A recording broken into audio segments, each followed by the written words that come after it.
The stopwatch says P15. The paddock says something very different.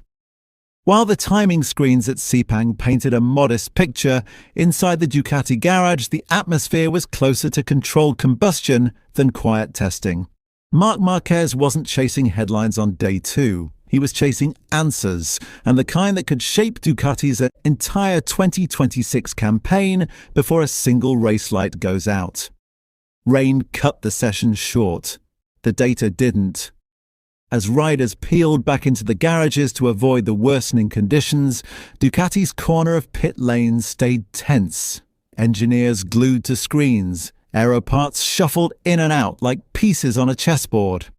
Marquez may have finished 15th, 1.5 seconds off Joan Mir's headline Honda time, but the real battle wasn't for P1 on Tuesday.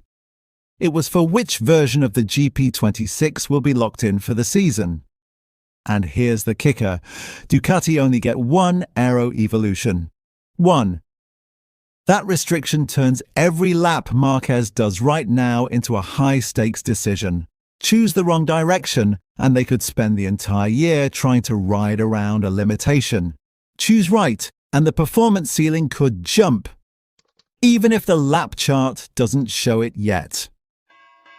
Day 2 at the Sepang test saw Marquez once again focused almost entirely on evaluating new components, with a heavy emphasis on aerodynamics.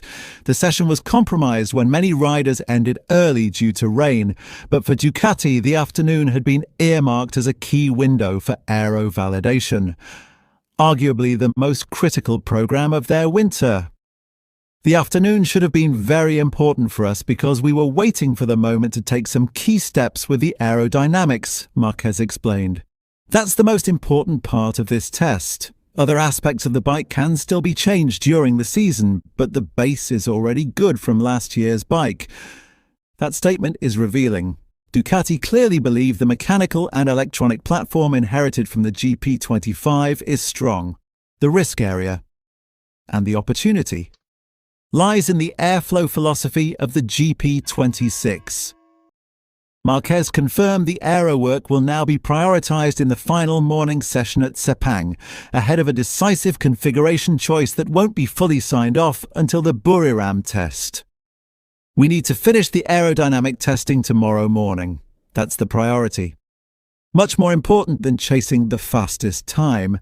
Here we take the first step with aero. The decision about the configuration for the first race will be made in Buriram. Under the regulations, Ducati are limited to a single homologated aerodynamic update during the season. That means Borgo Panigale must decide, before the Thai Grand Prix, which spec becomes their weapon for the year. Marquez is also not yet operating at full physical capacity due to his shoulder injury. That's why his Day 1 program consisted of very short runs. Just 2 or 3 laps at a time. Race simulations are on his radar, but not yet the priority. If there's time, I would like to try a race simulation. I know it can help improve my physical condition, but that's not the main focus tomorrow. That's another quiet warning sign. Ducati aren't pushing Marquez to the limit physically yet, which suggests the development direction is still fluid, and they don't want feedback clouded by fatigue. The answer from Marquez is cautiously optimistic. And that caution is crucial. Yes, we feel improvements in some areas, especially on this track. It helps us, but we have to be very careful with some aspects because last year's bike worked very well. We need to understand which step is better for us. This is classic prototype evolution territory, gains in one performance area. Front load, aero stability, braking support often come with trade-offs elsewhere, such as agility, tyre life, or mid-corner feel. Marquez added, with new parts, it's very difficult to be better in all areas at the same time. We still need to adjust the bike balance. Right now we haven't touched the suspension since the first test because I'm trying bigger things. The details we can fix later.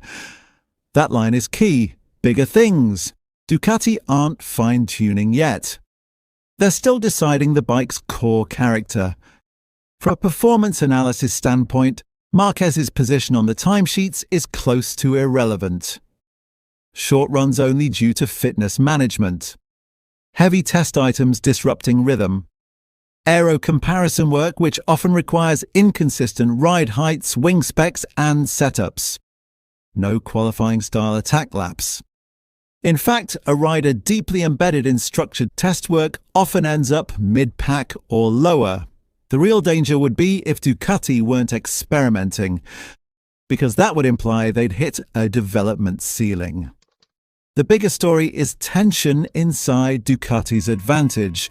The GP25 was widely regarded as the most complete bike on the grid.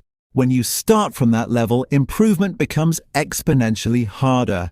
Marquez himself admits it. You don't just add performance everywhere. You reshuffle the balance. That's where the garage heat comes from. Engineers must decide. Do they pursue higher aerodynamic load and stability, or preserve the agility and natural feel that made the previous bike so forgiving? Get it wrong, and rivals like KTM, Aprilia, or even a resurging Honda could close the gap. Get it right, and Ducati may unlock another step that only a rider like Marquez can fully exploit. So yes, P15 on paper. But under the fairings, the GP26 story is only just starting to ignite. What also shouldn't be overlooked is how Marquez is acting as a reference tool, not just a rider. Ducati already have a deep pool of data from multiple riders, but Marquez brings a completely different sensitivity on corner entry and front-end load. When he talks about being careful, it usually points to front confidence under braking. The very area where aerodynamic shifts can either create magic or destroy feeling. Sepang, with its long braking zones and flowing high-speed changes of direction, exaggerates those sensations. A bike that feels planted here can become nervous at tighter circuits, while a machine tuned for agility can start to float wide when the aero load builds. Ducati's engineers are effectively trying to predict how this GP26 will behave not just in Malaysia, but in Qatar, Jerez, Sachsenring and beyond. All from a limited test window. There's also a strategic layer behind Marquez's comments about leaving details for later. Suspension, electronics fine-tuning and ride height strategies are adjustable through the year. Aerodynamics are not.